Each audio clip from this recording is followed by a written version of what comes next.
कितने मसीह ऐसे हैं जो परमेश्वर के राज्य में तो आ गए, मगर उनकी वास्तविकता आज भी डिफाइंड है उनके सेंसेस के द्वारा। या तो आप अपने सेंसेस से चल रहे हैं या आप परमेश्वर के वचन में जो उसने लिखा है उससे चल रहे हैं।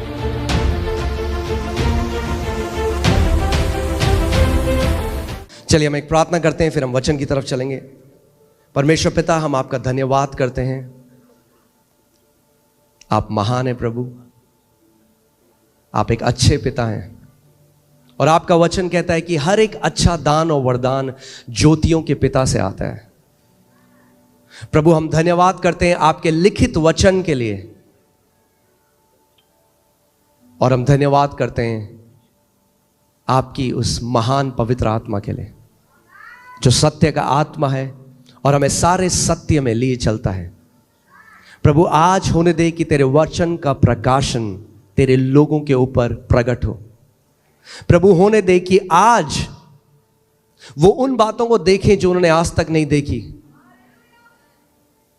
और उस प्रकाशन को अपना बना लें। प्रभु,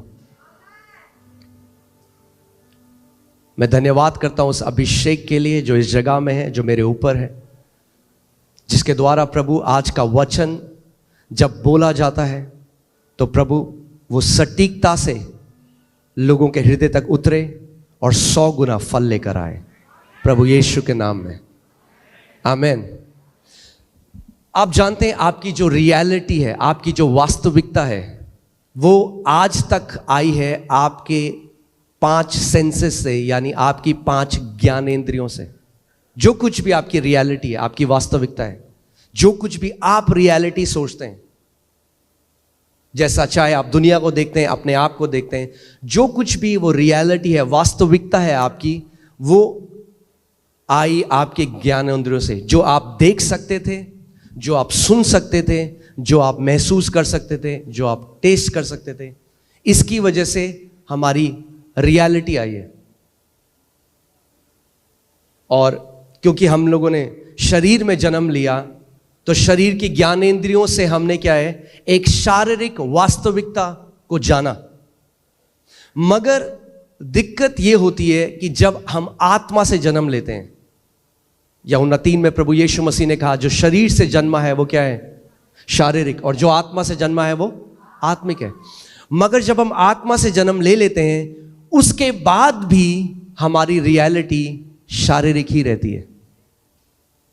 हम आत्मा से जन्म तो ले लेते हैं, हम कलीसिया आते हैं, पवित्र आत्मा का वरदान पाते हैं, अन्य भाषा में प्रार्थना करते हैं, मगर फिर भी हमारी जो वास्तविकता है वो प्रमुख तरीके से वही है जो हमारा शरीर, जो हमारी आंखें हमें बताती हैं, जो हमारा शरीर हमें बताता है। और आप जानते हैं परमेश्वर का वचन कहता है कि जो कार्नल है, यानी हिंदी बाइबल में लिखा है शारीरिक है, यानी जो अपनी ज्ञानेंद्रियों के चलाए चलता है वो कभी भी परमेश्वर को प्रसन्न नहीं कर सकता। हम रोमियो की पुस्तक में इसको देखते हैं, रोमियो 8:8 में देखिए क्या लिखा है, और जो शारीरिक दशा में है वह परमेश्वर को प्रसन्न नहीं कर सकता। यहां पे जो शब्द शारीरिक है और ऊपर जब आप देखेंगे इंग्लिश बाइबल में कार्नल लिखा है। कार्नल मतलब जो सेंसेस से चलता है, जो अपने ज्ञानेंद्रियों के चलाए चलता है। यानी अगर आप अपनी ज्ञानेंद्रियों के चलाए चलते हैं तो आप परमेश्वर को प्रसन्न नहीं कर सकते। जितना मर्जी उपवास रखना है रख लो, जितनी मर्जी प्रार्थना करनी है कर लो, मगर अगर शरीर की ज्ञानेंद्रियों के द्वारा चलोगे तो परमेश्वर को प्रसन्न नहीं कर सकते। कितने लोगों को मेरी बात समझ आ रही है? तो हम जीते कैसे? आप कैसे जी रहे हैं? हम लोग जी कैसे रहे हैं? हम लोग ज्ञानेंद्रियों के द्वारा जी रहे हैं। आप कार चला के आए, कैसे चला के आए? आंखों से आपने देखा आगे गाड़ी है, ब्रेक मारा। जो जी रहे हैं हम, खाना बना उसमें नमक तेज है, कैसे पता आपको? आपने देखा किचन में नमक तेज डाला किसी ने? नहीं, आपकी जीभ ने आपको बताया। आपके घर के ऊपर से एक प्लेन गया, उसकी आवाज आई, आपने देखा प्लेन गया? नहीं, आवाज ने आपको बता दिया एक प्लेन गया। जो हमारी रियलिटी है वो हमारी 5 ज्ञानेंद्रियों से आ रही है। तो इस पृथ्वी में जीने के लिए हमें ज्ञानेंद्रिय की जरूरत है, मगर आप आत्मा भी हैं। उस आत्मिक जगह में आप ज्ञानेंद्रियों के द्वारा नहीं चल सकते। अगर आप ज्ञानेंद्रियों के द्वारा परमेश्वर के राज्य को समझने की कोशिश करोगे, आप कभी नहीं समझ सकते। उसके लिए परमेश्वर ने आपको एक छठी ज्ञानेंद्रियां दी हैं, जिसको सिक्स्थ सेंस बोलते हैं, और वो है विश्वास। Faith is the sixth sense.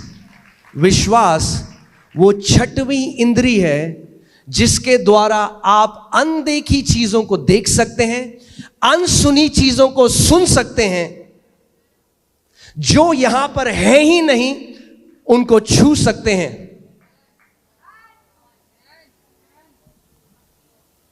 Bible क्या कहती है? इब्रानी 11, विश्वास अनदेखी वस्तुओं का निश्चय है। विश्वास क्या है? विश्वास एक सिक्स्थ सेंस है, वो आत्मा का सेंस है, आपका आत्मा की ज्ञानेंद्रिय है। क्योंकि विश्वास कैसे आता है?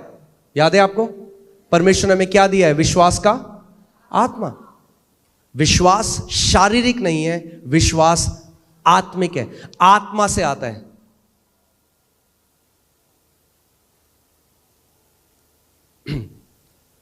कितने लोग यहां पर विश्वास करते हैं कि प्रभु यीशु मसीह क्रूस पे गया और तीसरे दिन मुर्दों में से जिंदा हो गया? ओके, कितने लोगों ने देखा उसको जाते हुए क्रूस में? नहीं देखा आपने? कितने लोग यहां मानते हैं कि उनका नाम जीवन की पुस्तक में लिखा गया? अपना हाथ को दिखाइए। क्या पढ़ा है आपने अपना नाम जीवन की पुस्तक में?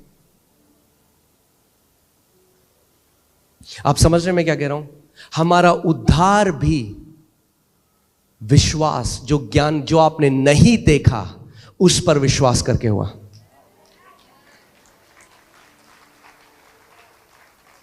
और कई मसीह लोग क्या गलती करते हैं? उद्धार तो पा लेते हैं ऐसे, मगर फिर जब प्रभु में आते हैं तो फिर से शारीरिक चाल चलने लग जाते हैं, शारीरिक ज्ञानेंद्रियों के द्वारा चलने लग जाते हैं। देखिए यूहन्ना 20:24 से 25 हम पढ़ते हैं। थोमा एक ऐसा चेला था परमेश्वर का, और मैं चाहता हूं आप इस बात को समझें। इसमें लिखा है, परंतु 12 में से एक अर्थात थोमा, जो दिदुमुस कहलाता है, जब यीशु आया तो उसके साथ न था। जब अन्य चेले उससे कहने लगे, हमने प्रभु को देखा है, तब उसने उनसे कहा, जब तक मैं उसके हाथों में कीलों के छेद को न देख लूं और कीलों के छेद में अपनी उंगली को न डाल लूं और उसके पंजर में अपना हाथ न डाल लूं, तब तक मैं विश्वास नहीं करूंगा। यह है पिक्चर अनबिलीफ की। अब मैं आज आपको डेफिनेशन देता हूं अनबिलीफ की, आप समझे।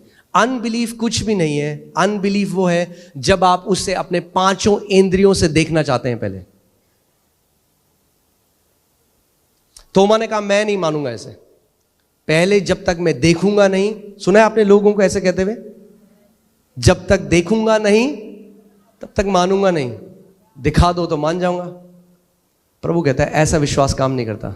वो कहता है मान जा तो दिखा दूंगा।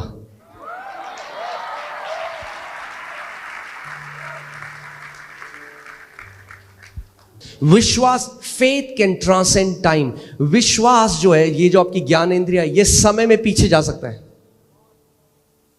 समय में पीछे जाता है आपका विश्वास, और आपके अंदर उस निश्चय को लेके आता है कि प्रभु यीशु मसीह क्रूस पे गया। समय में पीछे जाता है। अनदेखी वस्तुओं का वो प्रमाण है। आपको प्रमाण देता है कि प्रभु यीशु मसीह क्रूस में गया। आपको प्रमाण देता है कि वो तीसरे दिन मुर्दों में से जी उठा। आपको प्रमाण देता है।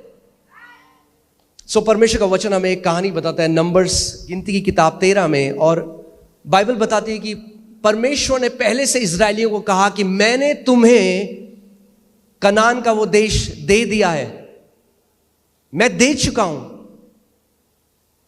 ध्यान से सुनिएगा इस बात को। इसीलिए परमेश्वर की वास्तविकता और हमारी वास्तविकता अलग है। और अगर आप चाहते हैं कि आपके साथ वो हो जो परमेश्वर चाहता है, तो अपनी वास्तविकता को परमेश्वर की वास्तविकता के अधीन ले आइए।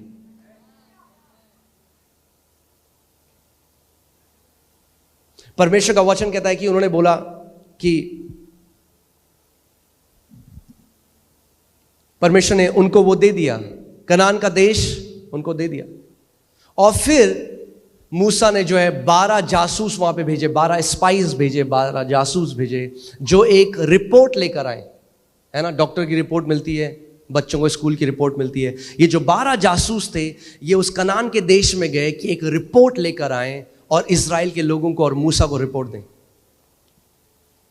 और 40 दिन वहां रह के उन्होंने देखा सब कुछ। और बाइबल बताती है 10 जो उसमें जासूस थे, बाइबल कहती है वो ईविल रिपोर्ट लेकर आए, एक विकेड रिपोर्ट लेके आए।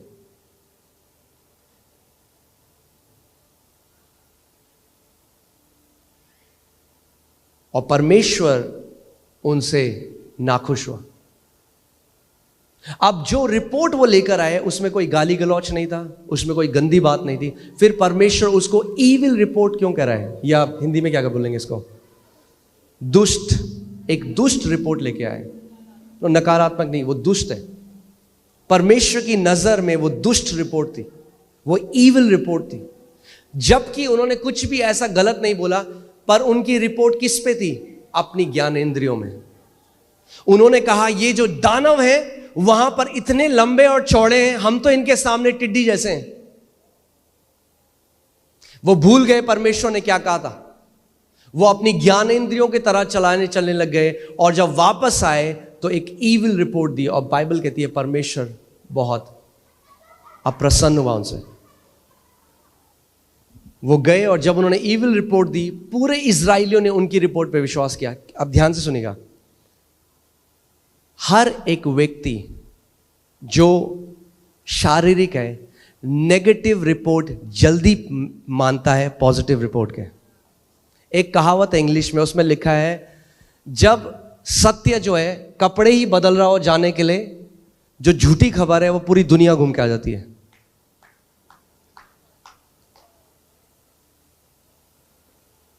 आप किसी को परमेश्वर का सत्य बताएंगे नहीं मानेगा।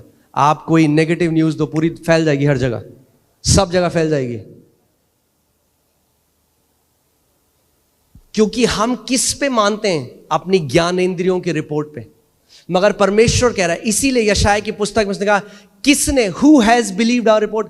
अरे हमारी रिपोर्ट कौन मानता है? क्योंकि जो हमारी रिपोर्ट मानता है, परमेश्वर का वचन कहता है मेरा भुजबल उसके जीवन में प्रकट होता है। यानी अगर आप चाहते हो कि परमेश्वर का भुजबल, उसकी सामर्थ आपके जीवन में प्रकट हो, आपको जो परमेश्वर का वचन कहता है वो मानना पड़ेगा अपनी ज्ञानेंद्रियों से ऊपर। या तो आप अपने सेंसेस से चल रहे हैं, या आप परमेश्वर के वचन में जो उसने लिखा है उससे चल रहे हैं। और वहीं पे 2 और जासूस थे। जब वो आए तो बाइबल बताती है उन्होंने एक अच्छी रिपोर्ट दी। और उनकी रिपोर्ट क्या थी? उन्होंने कहा अरे ये क्या है ये दानव, हम यूं जाकर अभी उस जगह को ले लेंगे, क्योंकि परमेश्वर ने हमें पहले से वो दे दिया है। परमेश्वर दे चुका है, परमेश्वर दे चुका है। परमेश्वर को देने की जरूरत नहीं है, हमें लेने की जरूरत है। परमेश्वर अपनी वास्तविकता में आपको चंगा कर चुका है। अगर अब आप प्रार्थना करें प्रभु मुझे चंगा कब करेगा, तो आप ज्ञानेंद्रियों की तरह चलाए चल रहे हैं। और वैसा अविश्वास परमेश्वर को प्रसन्न नहीं करता। 2 कुरिन्थियों 5:7 में लिखा है क्योंकि हम आंखों देखी बातों पर नहीं बल्कि विश्वास पर चलते हैं। आप जानते हैं विश्वास का सबसे बड़ा जो दुश्मन है वो आपके 5 सेंसेस हैं, आपकी 5 ज्ञानेंद्रियां हैं। किसी का शरीर है उसमें एक ग्रोथ हो गई, डॉक्टर ने कहा कैंसरस है, उसने वचन पढ़ा यशायाह 53:5 और उसमें लिखा है उसके कोड़े खाने से हम चंगे हो चुके हैं। ना वो मुंह से तो बोलते हैं कलीसिया में आके, मगर क्या है, एक लड़ाई है ज्ञानेंद्रियों में और विश्वास के बीच में। और जिसकी बात को वो मानेंगे वही जीतेगा। वैसे ही जैसे इजरायलियों ने 10 जो जासूस थे उनकी खबर मानी। अगर आप आज यहां पर आए हैं और डॉक्टर ने आपको एक नेगेटिव रिपोर्ट दी है, एक लड़ाई है 2 रिपोर्टों के बीच में, एक लड़ाई है। डॉक्टर की रिपोर्ट जो कहती है आपके पास कुछ ही महीने हैं जिंदा रहने के लिए, और परमेश्वर की रिपोर्ट जो कहता है उसने कोड़े खाए और उसके कोड़े खाने के द्वारा तुम चंगे हो चुके हो। और ये दोनों रिपोर्टें विपरीत हैं, एक दूसरे के बिल्कुल उल्टी बातें बोलती हैं। डॉक्टर की रिपोर्ट जो कह रही है वो झूठ नहीं बोल रहा, उसने चेक किया आपका ब्लड, माइक्रोस्कोप के अंदर देखा उसको, मगर वो रिपोर्ट कैसे आई? ज्ञानेंद्रियों के द्वारा। मगर इस आयाम में ऊपर एक आयाम है जो यहां को चीजों को बदल सकता है, और वहां के आयाम की एक रिपोर्ट कहती है कि जब तू पैदा भी नहीं हुआ था तो मैंने तेरे लिए कोड़े खाए ताकि मेरे कोड़े खाने के द्वारा तू चंगा हो गया है। अब प्रभु कहता है तेरे ऊपर है, तू किस बात पे विश्वास करेगा? जो तेरी ज्ञानेंद्रियां तेरे को कहती हैं, दिल्ली का बेस्ट डॉक्टर कहता है, या मेरा वचन जो तेरे को कहता है? हर समय हमारे पास एक चॉइस है, निर्णय करना है कि हम शारीरिक जो हमारी आंखों ने देखा, जो कानों ने सुना, क्या हम उस पर विश्वास करेंगे, या जो परमेश्वर के वचन बोलता है उस पर विश्वास करेंगे। इसीलिए बाइबल कहती है शरीर पर मन लगाना मृत्यु को लेकर आता है। कहते कहां किया प्रभु ने हमें? अगर प्रभु ने किया होता तो ट्यूमर क्यों है? सो हम सत्य को कैसे आंक रहे हैं? अपनी ज्ञान इंद्रियों के द्वारा।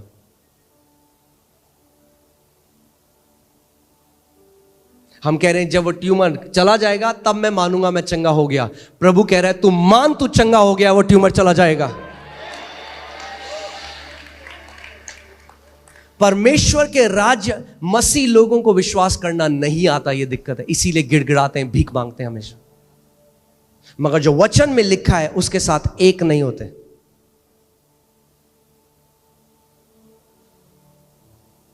उसका वचन कहता है believe and you will see the glory of God. मान ले, प्रतीति कर ले जो मैं कहता हूं, और तू मेरी महिमा को देखेगा। आप जानते हैं जो पुराने नियम में कनान का देश था, लैंड था, प्रॉमिस लैंड था, जिसको बोलते हैं वाचा का जो भूमि थी, जो लैंड था, प्रॉमिस लैंड, वो नए नियम में प्रतिज्ञाएं, प्रॉमिसेस हैं। और जैसे वहां पर दानव खड़े थे जो उनको चैलेंज करते थे कि तुम नहीं ले सकते इसको, आज जो परमेश्वर ने प्रतिज्ञाएं करी हैं, दानव खड़े हैं। आपकी ज्ञान इंद्रियों को यूज करता है शैतान। आप कलीसिया में आते हो, कहते प्रभु तेरे कोड़े खाने से मैं चंगा हो गया, फिर आप घर जाते वो दर्द हुआ। आपकी ज्ञान इंद्रिय ने बोला कहां हुआ तो चंगा होता रहो, दर्द क्यों होता? उस टाइम में परमेश्वर कहता है अडिग रहे विश्वास में, अपने मुंह के अंगीकार को बदल मत। जब तू नहीं देखता चीजों को जल्दी से होते हुए, खड़ा रहे, स्टैंड एंड विथस्टैंड, अडिग हो जा, और जो मैंने वचन को बोला है वो बोल, उसके अंगीकार को खो मत।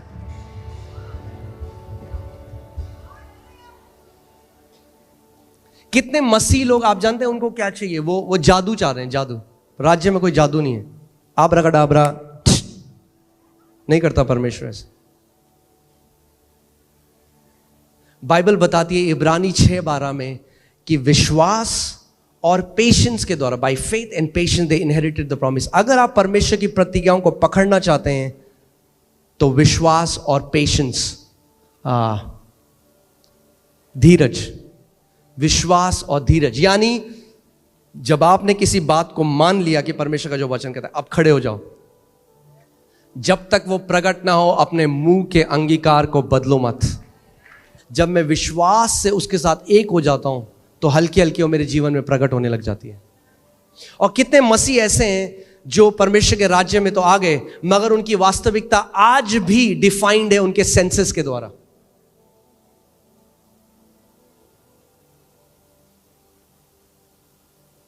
आमीन। हम आंखों देखी बातों पर नहीं पर विश्वास पर चलते हैं, और यही किया इब्राहिम ने। इसीलिए वो विश्वास का पिता कहलाता है, यानी विश्वास का एग्जाम्पल कहलाता है। अगर आपको विश्वास सीखना है तो इब्राहिम से सीखिए।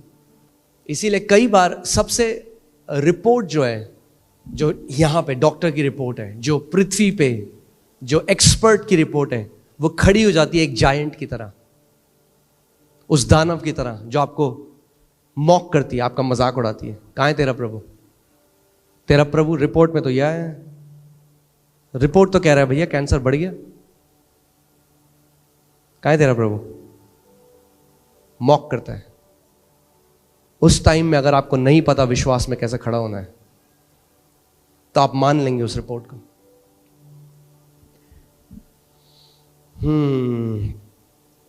अब्राहम ने क्या किया? अब्राहम ने विश्वास को अपनी ज्ञान इंद्रियों के ऊपर रखा, इसीलिए विश्वास का पिता कहलाता है, इसीलिए हमारा उदाहरण बन गया। और उसके जीवन के द्वारा आप सीख सकते हो कि विश्वास कैसे कार्य करता है। रोमियो 4:19 में लिखा है, वह जो 100 वर्ष का था अपने मरे हुए से शरीर और सारा के गर्भ की मरी हुई सी दशा जानकर भी विश्वास में निर्बल ना हुआ। इंग्लिश बाइबल ज्यादा अच्छा कहती है, वो कहती है he did not consider his own body, यानी उसने अपने शरीर पर ध्यान नहीं लगाया। शरीर के रूप से वो डेड था, इम्पॉसिबल था। जो प्रभु उससे कह रहा था शारीरिक तरीके से वो इम्पॉसिबल था। परमेश्वर ने कहा मैं तुझे जातियों का पिता बनाऊंगा। 100 साल का हो चुका है। अगर अपना शरीर से पूछे, शरीर क्या बन सकता हूं मैं पिता? शरीर कहेगा इम्पॉसिबल, तू नहीं बन सकता। पर शरीर से नहीं पूछा उसने, ये कह रही है बाइबल। उसने अपने शरीर से नहीं पूछा। कई बार प्रभु कहता है मैं तुझे ये बनाऊंगा या मैं तुझे ये मिनिस्ट्री दूंगा, ये बिजनेस। सो आप सबसे पहले बैंक अकाउंट को देखते हैं। हाँ जी बैंक अकाउंट जी हो सकता है, बैंक भूल जा, नहीं हो सकता। आपका बैंक अकाउंट नहीं आपको बताएगा, आपका शरीर आपको नहीं बताएगा। हम क्या करते हैं? जो परमेश्वर हमें बोलता है उसके बाद हम उसे शारीरिक तरीके से टटोलते हैं, क्या ये चीज है संभव? और अगर शारीरिक रूप में आपको लगता है कि संभव है तो आप मान लेते हो। मगर परमेश्वर चाहता है कि जो उसने आपको बोला है आप अपनी ज्ञानेंद्रियों के ऊपर उसको रखें और उसको मान लें। तो आज मैं आपको रोमियो 4:20 लगाइए। अब्राहम एक तरीके से विश्वास में बलवंत हो गया और आप और मैं भी हो सकते हैं। और ना अविश्वासी होकर परमेश्वर की प्रतिज्ञा पर संदेह किया। बाइबल, इंग्लिश बाइबल कहती है he did not become weak in faith consider, यानी वो बाइबल कहती है कि वो विश्वास में कमजोर ना पड़ा अपने शारीरिक दशा को देखकर। आप कलीसिया आए, आपने कहा आज प्रभु मुझे चंगा करेगा, आपके लिए प्रतिज्ञा हुई, एक वचन निकला, आपने उसको ग्रहण किया, आप घर गए खुश हो गए, मैं चंगा हो गया हूं प्रभु। आप घर गए, फिर से वो दर्द आया और आप उस प्रतिज्ञा पे संदेह करने लगे। आपने कहा शायद प्रभु ने नहीं किया, शायद उस टाइम हो सकता है कि उस टाइम, लोग कहते हैं उस टाइम हमें आराम लगा था।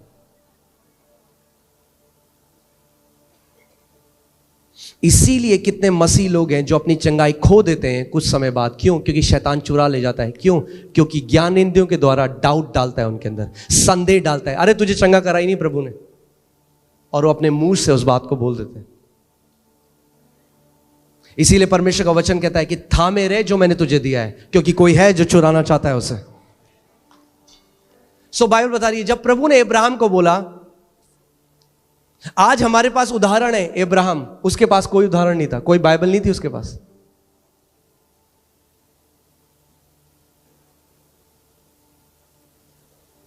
प्रभु ने कहा मैं तुझे जातियों का पिता बनाऊंगा। उसने क्या किया? बाइबल बताती है वो विश्वास में कमजोर ना पड़ा और उसने परमेश्वर की प्रतिज्ञा पे संदेह नहीं किया, पर विश्वास में दृढ़ होकर परमेश्वर की महिमा करी।